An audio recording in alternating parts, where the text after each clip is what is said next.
Moi, je suis parti en stage de master en Côte d'Ivoire, du coup à Abidjan, la capitale économique de la Côte d'Ivoire en Afrique de l'Ouest. Et ma mission à moi, c'était de faire de la sensibilisation et d'estimer le gisement de déchets qu'on pouvait retrouver chez les habitants.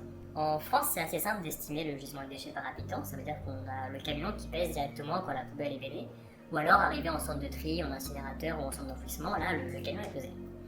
En Côte d'Ivoire, ce n'est pas le cas. En Côte d'Ivoire, c'est souvent des décharges et le camion vient et décharge ses déchets et c'est fini. Souvent, c'est même pas des camions poubelles qu'on va retrouver chez nous, c'est souvent juste une sorte de semi-remorque qui stocke les déchets et qui les décharge. Donc nous, pour estimer ce gisement et en fait par la suite instaurer une collecte adaptée aux habitants, on a demandé aux gens si on pouvait récupérer leurs déchets. En fait, à la place des éboueurs, des rippers qui passent, nous on demandait si on pouvait les récupérer pour eux.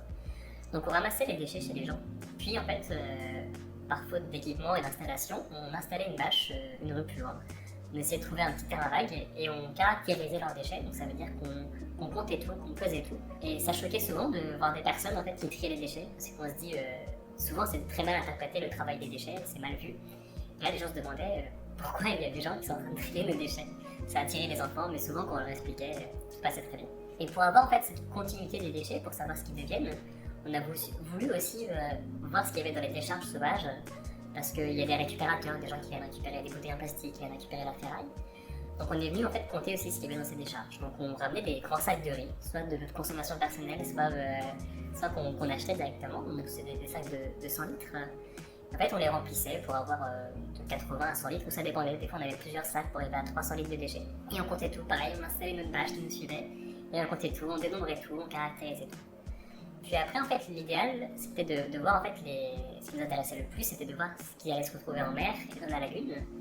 Et du coup, on est allé caractériser ce qu'on appelait les atterrissements. Les atterrissements, c'est des déchets qui s'échouaient sur les berges, sur les plages. Et en fait, là, pareil, on revenait, en fait, avec nos sacs de 100 litres et on mesurait pour voir ce qu'on pouvait ramasser sur... Des fois, en fait, on voulait 300 litres de déchets.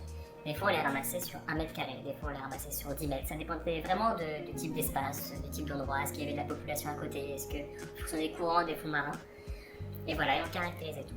Et pour terminer, on voulait voir aussi quel pourcentage des déchets coulait. Et donc, pour ce faire, en fait, on voulait récupérer tout ce qui était déchets flottants. Et les déchets flottants, pour les récupérer, il nous fallait une épuisette.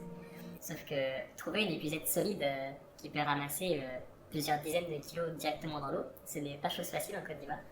Même partout ailleurs, d'ailleurs, on ne trouve pas forcément des épuisettes adaptées. Donc on s'est dit autant construire une épuisette. Pour construire une épuisette, c'était assez simple. On est allé chez un vendeur de vélo, acheter des roues de vélo. On a fait couper les rayons de la roue de vélo. Puis on est allé chez un ferrailleur, acheter des barres de fer. On a fait souder à cette roue de vélo chez un soudeur qui était 200 mètres plus loin. Il nous a aussi rajouté des petits renforts pour que ça rende ça plus solide.